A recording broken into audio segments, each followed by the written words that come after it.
Hello and welcome back to Prompt Circle. In today's video, we're going to be taking a look at how to build a very popular use case which is in very high demand from e-commerce stores. Now, one big pain point for e-commerce stores is customer service. And now the main problem is really around having a 24/7 store assistant that can answer questions about products and your store while you are away. So today we're going to be building out an AI assistant that is able to do that. This AI assistant is going to have access to product information, is going to have access to, brand information, things of that nature. So it's going to be able to answer pretty much any questions that I ask about, the product catalog that it has access to. So as an example, let's say I'm a user, I'm coming in, I do have, questions about, what brand that they carry. So maybe I say, oh, what's available from Raymond? Raymond is a brand that I really like. So I'm asking the question, oh, tell me, what do you have from Raymond? And what I'm expecting the assistant to do is to help the user go into the inventory or catalog, figure out what products we have around from Raymond and show me some information about them. So as you can see here, it went in, it pulled that information in, and it's able to pull that back as well for us. All right, so to build this out, we're going to be using VectorShift. Now, VectorShift is one of my favorite no-code AI automations platform, and by far one of the most complete solutions I have seen so far. Now, what I really like about VectorShift is that they provide a full suite of integrations into all the popular applications that you might want to integrate with. They make it so easy for you to deploy to various destinations like WhatsApp, SMS, Slack, on the web, like you just saw, or even search. So they really make it super easy for you to really focus on building out your use cases versus writing out a lot of boilerplate code, which might be really difficult for you to maintain over time. Now, to get started with VectorShift, go to vectorshift.ai and hit the Get Started button. This should take you through a registration process if you haven't already registered previously. But because I have registered before, I have access to VectorShift. Now, VectorShift has a very generous free tier as well, which you can start with, and then as you kind of build out your application, you can figure out what options serve you best in terms of which of their packages you want to actually use. Now, at the foundation of VectorShift is the knowledge base. Now, knowledge base just really allows you to quickly upload or connect a data source like Google Drive or S3 to get it really vectorized for easy RAG or retrieval augmented generation. So what this does is that you can really simply upload documents. So if I go into my existing knowledge bases here as an example, for this particular video, we have this knowledge base that includes a bunch of URLs, but we can also add other types of documents. So as an example, I can decide that I want to add a file. I can either add files that I have uploaded previously, or I can upload a new file directly from my file system. And like I said, you can also pull in integrations from different places. They have a ton of integrations from Airtable, Google Drives, S3. So wherever your data might be, there is a really nice integration option there. But what's really cool as well is that you're able to sync that data and keep them in sync because from these different data sources, there could be changes in the data. So like as an example, with a URL, there could be multiple changes going on, and we can just simply add our sync definition here. So we can sync on a minute by minute basis, hourly, daily, weekly, monthly, to pull the new information in, just to keep your knowledge base always updated. All right, so now let's go ahead and talk about pipelines. In building our e-commerce assistant, we are going to be using a pipeline. Now, I already have a pipeline which I have already built out. So I'm just going to be walking you through how the pipeline is built out. A pipeline is basically the automation definition, and a pipeline can be deployed to either a chatbot, as search or using automation. Now for our use case, we're building a store assistant. So it's going to be best suited to a chatbot. So essentially what we're building out is going to be deployed as a chatbot. I'm going to show you exactly how that works. So our application starts off with an input. Inputs inside VectorShift can either be text, file, or audio. So we're taking this input, and what we're doing with this input is that first and foremost, we need to figure out if someone is asking a question, what is their question about? And this is why it's very important to have this sort of orchestration engine where you're sort of laying out the workflow, because it gives you the flexibility to define exactly what that looks like. And if you had to do this in code, this would be like, take you a ton of time. Anyways, here's how it works. When someone asks a question, what we want to do is first, we want to write this simple instruction for our LLM to do very quick classification. So we just want to know what is this particular question about. So we're telling it your job is to classify the question. It needs to classify whether the question is a product question, a pricing question, or if it is about general information.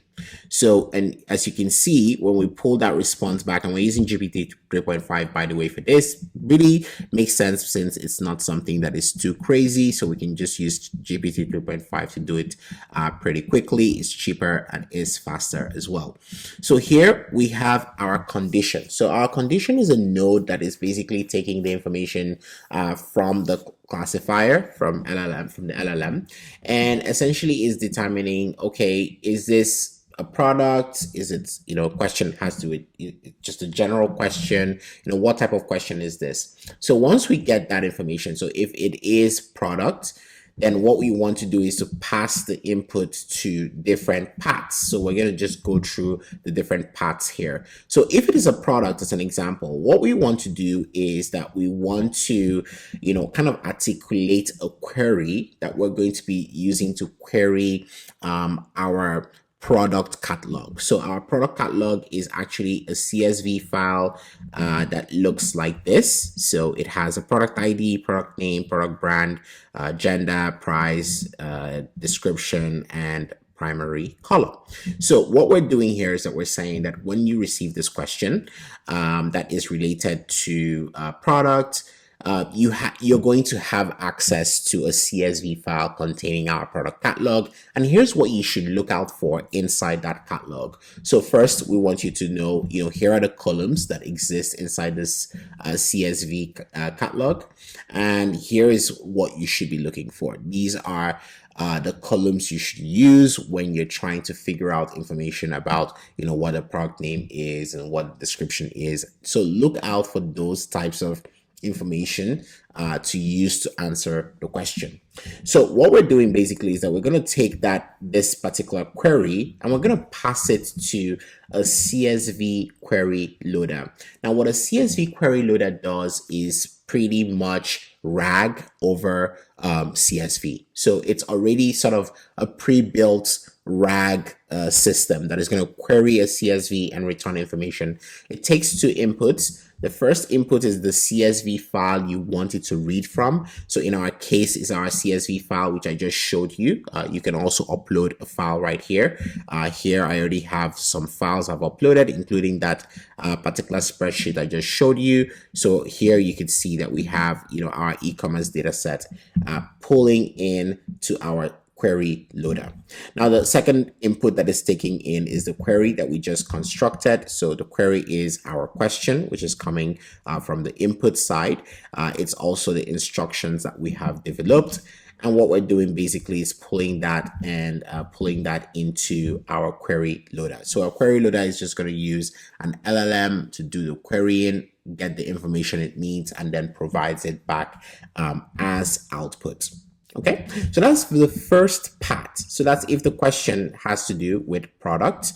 Now, what if the question has to do with what we're classifying as general? So someone is just asking just more general range question, not necessarily about a specific product. Say maybe someone's just asking generally speaking about the brand the store carries. Then we want to route that a little bit differently. So what we want to do here is that we want to route it to a different handler.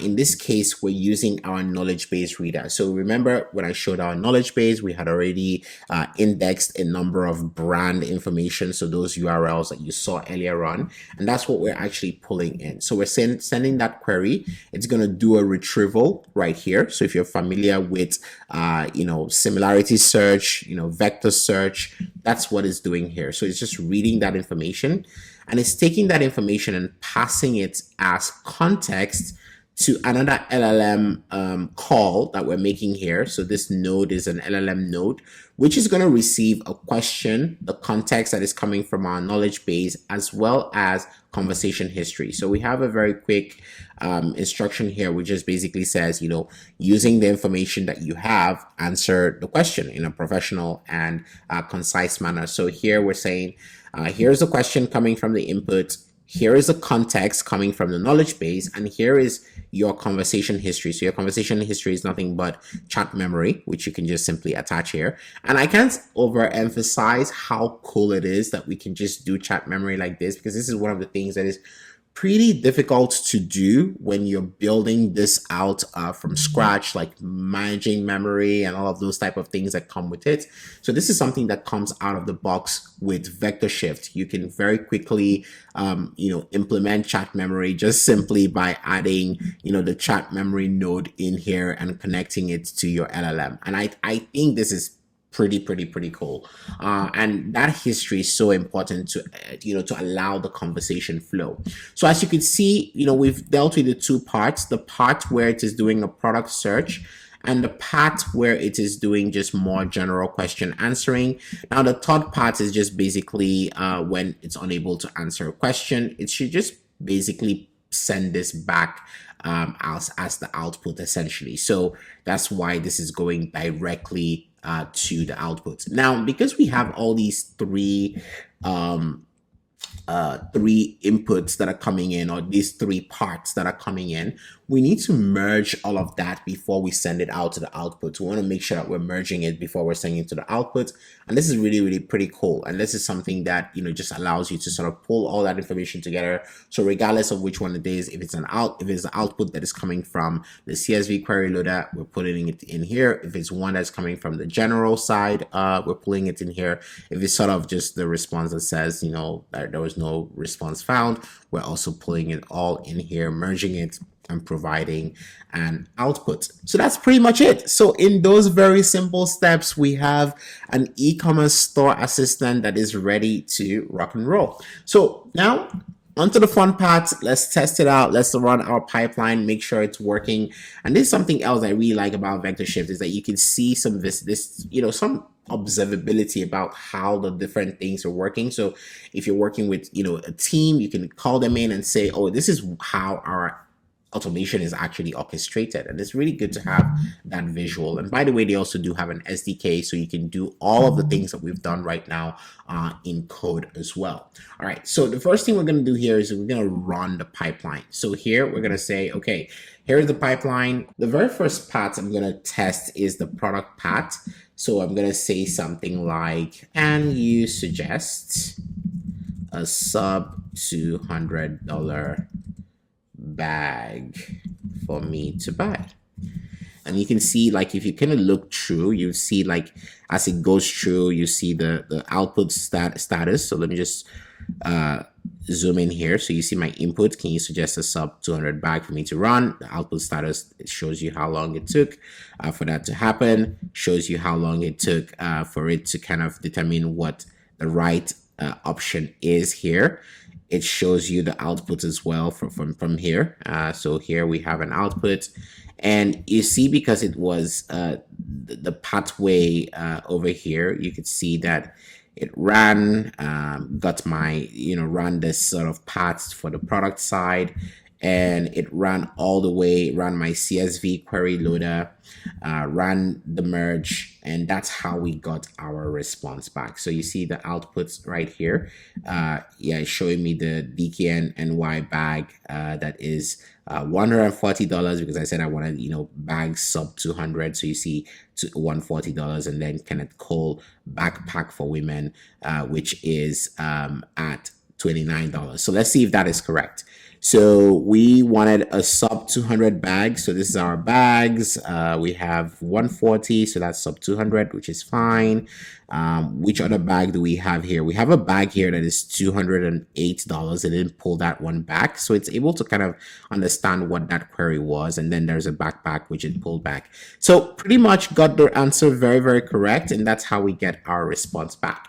Now, the other question I might want to ask just to test the general flow might be, I want to learn more about the DKNY brand. Tell me more about the DKNY and Highlander brands. So here I'm asking it to just tell me about the brands. So this should trigger our general flow. So let's go look back and see what's going on. So once again, let's just trace it and see how it went through. So here it ran this, tell me more about my Highlander brand. It's able to kind of do the output here. And here we can see, so let me see if I can find it.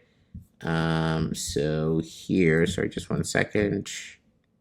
Oh, I think my input came back here. So okay, let's clean up, make sure our input is clean here. All right, so here, what we see is that our knowledge base reader ran this time around, right? So you can see that the output success on our knowledge base reader, because that's where the information is coming from, it ran successfully. It pulled the information in. You can see all the information pulled in right here. So it pulled in some Highlander information and probably some DKNY information.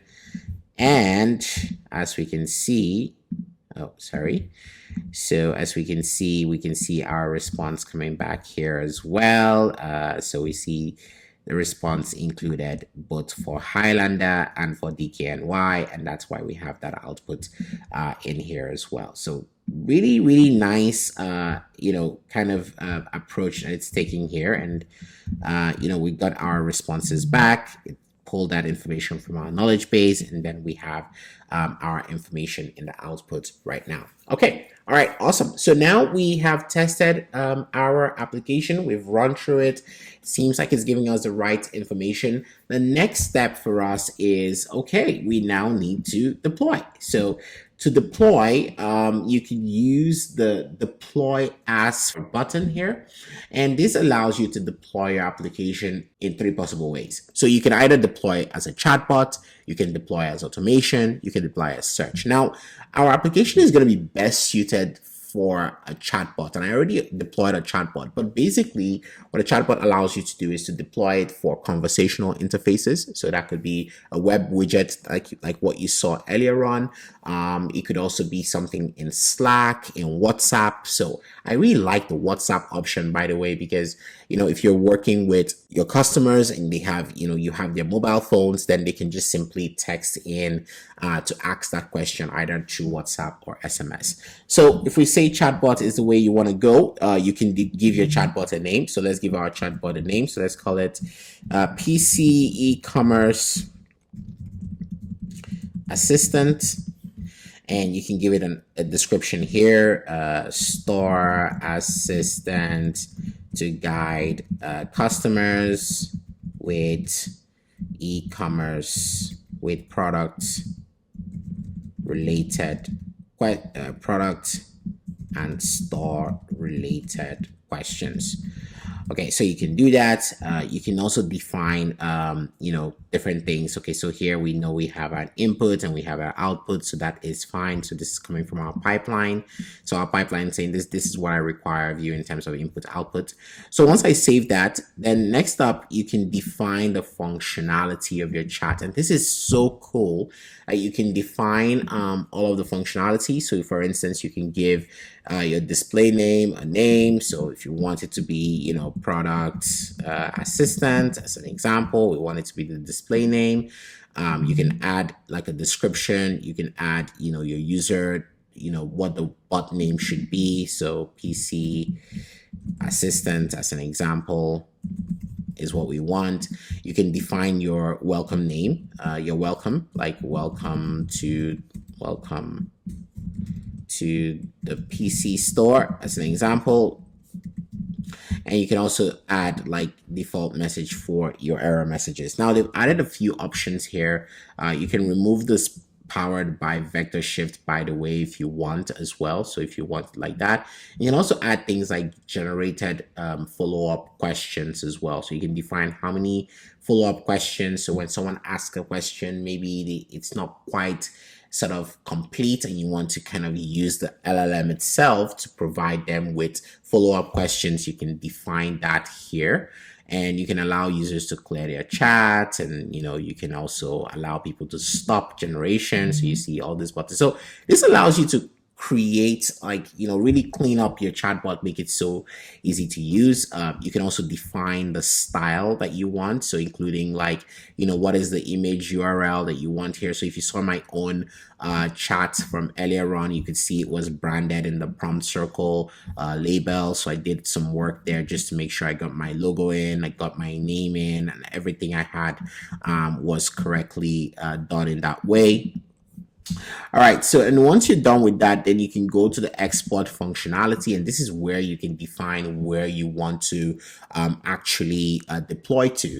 Now we have a bunch of options here, like I mentioned earlier on. So one is you could basically have this shared as a chatbot, with this URL, and this is pretty cool. So this is basically like a chat GPT type interface, very, very familiar. You can create a new thread and you can start asking questions, tell me about Highlander, and you could very much make this particular version available to users pretty quickly. And I actually love this version. And that's something else I really love about VectorShift, is how much they put into the app and how frequently they're making updates. So that's pretty awesome. So so you can use this option, and they've also added the ability for you to password protect this, because I think one of the issues was, okay, I can share this with virtually anyone can use it, but there might be scenarios where you want to password protect or you want to use SSO auth. So if you already have that set up on your website, you can do that, or you can use a password protect as well. So this is the fastest way to use this. Now the other way you can use it is to embed it in a website, and that's what I've done here. Actually, it's just to embed it on a HTML, and I can just show you very, very quickly where I did this embedding. It was just simply an HTML app, and I just simply dropped the embeddable in there. So if you go back to the pipeline, you see like embed in website, you just basically pull this iframe and you can just drop it into your website. Now, typically, if you're using things like Wix, Squarespace, Framer, Webflow, or pretty much most websites, you would be able to basically drop this inside your website as a component, and it becomes like a chat component or a chat widget that you can use anytime you want. So this is part of what I really love about VectorShift, is that all this flexibility that you have in terms of how you deploy. Like I said, you can deploy to WhatsApp. So if you're using if you have a Twilio account, you can bring your Twilio key along with you and deploy this to Twilio directly. So you could use it either as for SMS or for WhatsApp via Twilio. You could also make it available as an API. So maybe you just want to make it available to someone else who's building an app, or you have a different UI that you want to go with. You could basically use this as an API. So you can deploy the API pretty quickly. You have your API keys and everything ready to go. And finally, you can deploy to Slack. I think in my last video, I actually showed you how you could deploy to Slack. Really makes it easy. So if you want to deploy to something like Slack, I think Slack is probably best suited for like internal messaging. So if you're building an internal help desk, things like that, maybe Slack makes more sense. And then finally, you have a manager which just shows how the runs are going. Like you would see like basically a log of how your deployment is working. You see some analytics here and things of that nature. So that's basically how you can get to deploy your application. And this is pretty awesome. In a few steps you can have a fully functional application. Even without writing any single line of code, you can have a UI, both the front end and the back end, all set up. And this is why I really like VectorShift. So if you want to try VectorShift out, I'm going to drop a link in the description so you can go in there and try it out. Let me know what you think. I'd like to see what you build. And if you are, having any issues, if you're thinking about building something and you want to, have that conversation, I'm always happy to have that conversation with you. Until next time, have a great one. Cheers.